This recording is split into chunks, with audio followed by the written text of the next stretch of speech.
Hi, welcome to Demo Garage. I'm Steven, and in today's episode, I'm going to be working on my oil pressure gauge in my TVR. It's leaking on me, and I'm going to show you what I've got. And I can already hear the comments about how you can't do that, and as it turns out, you can't. So let me show you what I've got going on, and I'll show you how I intend to fix it. So let's get started.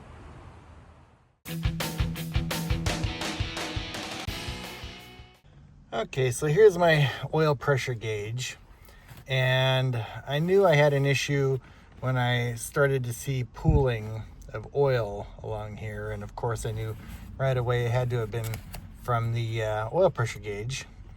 And the astute watchers will already tell I've got something weird going on with this gauge. I have replaced this plastic hose line that goes to the engine, and it is a little ferrule tile style, so it seals like here okay. And then I don't know where I got this adapter from, but I had the right threads, so I put it on there and I thought I was okay, but I was not. I am actually getting leaking from the threads between the original, between the gauge and this adapter. It's just it just pulls, leaks a little bit, and drop every so often, but that's enough to make a mess. So yeah, after a little research, I realized that the original had already got this loosened up. You know what? Let me move to the bench where I can use two hands, and I'll bring you right back. Okay, so I got that loosened up a little bit, so I'm finger tight now. And when I get this off, you can see that I haven't done any modifications to the original gauge. So I guess what was on here before was the line actually had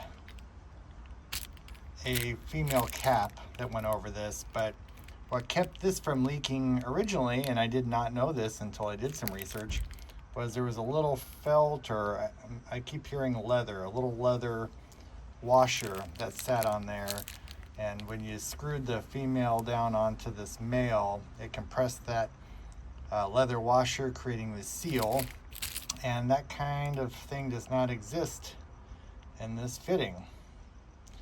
And you might ask yourself, well, maybe I ought to just go ahead and go to Moss Motors and get myself an original style line, but I don't know, I feel like a challenge, and that would cost money, and I have this, and I've got access to other pieces of equipment and tools. So my thought is maybe I could make myself a leather washer on there that, when coupled, would squeeze and do the same thing with this fitting.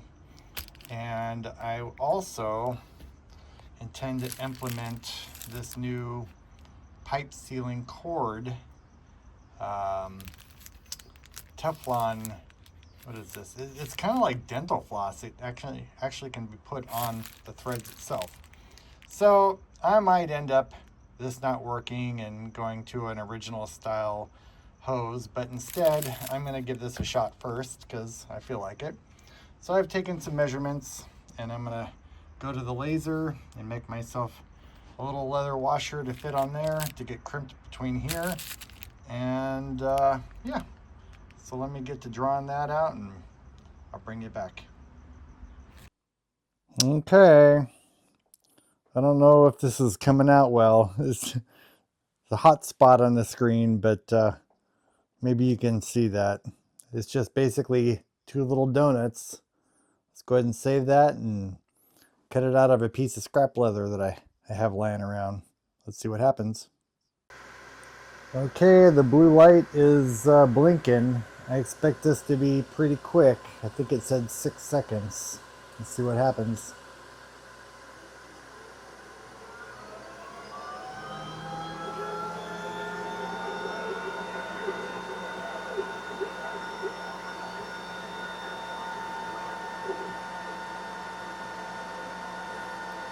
There she goes.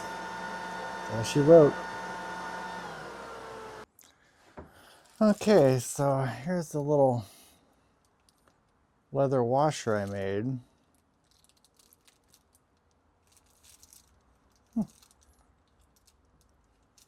Looks like it fits pretty good over that little nipple there. And it appears to fit well in there as well. Okay, let's see here. Let's try this stuff here. I know my workbench is a mess. Let's see here. Supposedly, this might be too thick a stuff for such a small set of threads, but let's see here.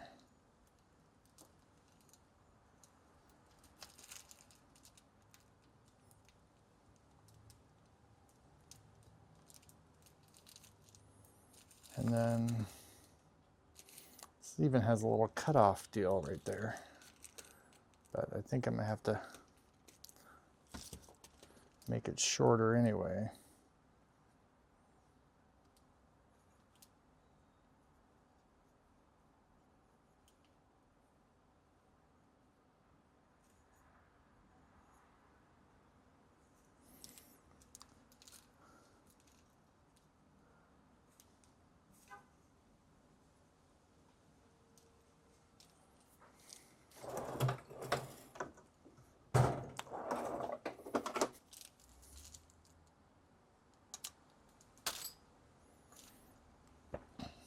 Okay.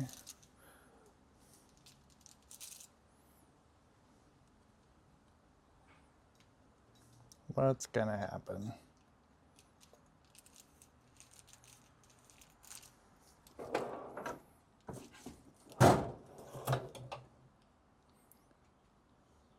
Let's see.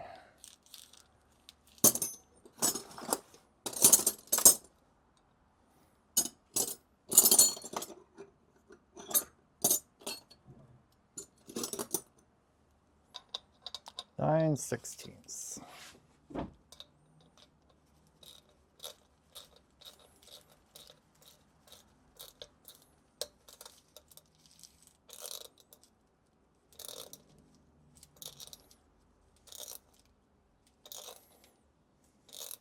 It's feeling a lot better than it did.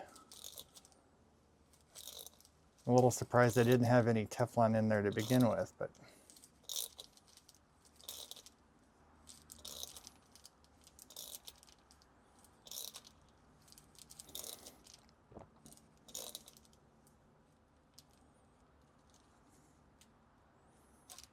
all right.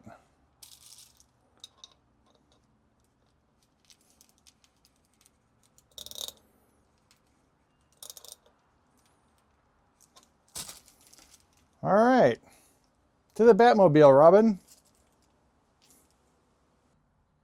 Okay, so when I was checking where it was leaking before, it was dripping right out of here, and this appeared to be a nice oil tight seal. And so I'm not gonna put any thread sealant on those guys. Just tighten this with isn't that cute? Little baby little thing. Okay. So let's start this again. It didn't take too long before this started leaking on me again. So let's see what happens. Okay, I'm in neutral.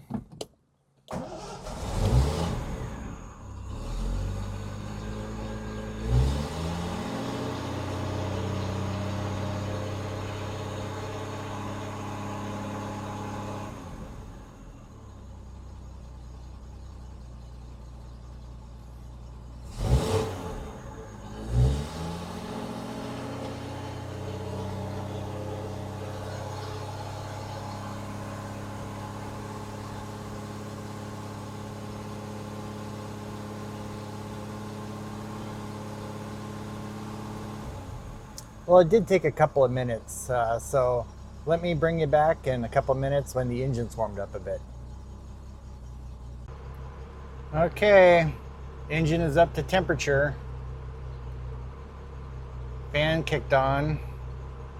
There's my oil pressure.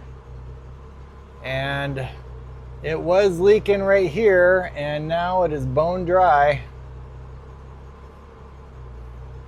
I think I'm gonna crack this open and try and bleed some of the air out of this line, but I didn't want to do that until I could prove to you guys that, yep, bone dry. All that's left now is to clean up the mess in there. It's not so bad. And put it all back together. And that was a little bit difficult reaching in.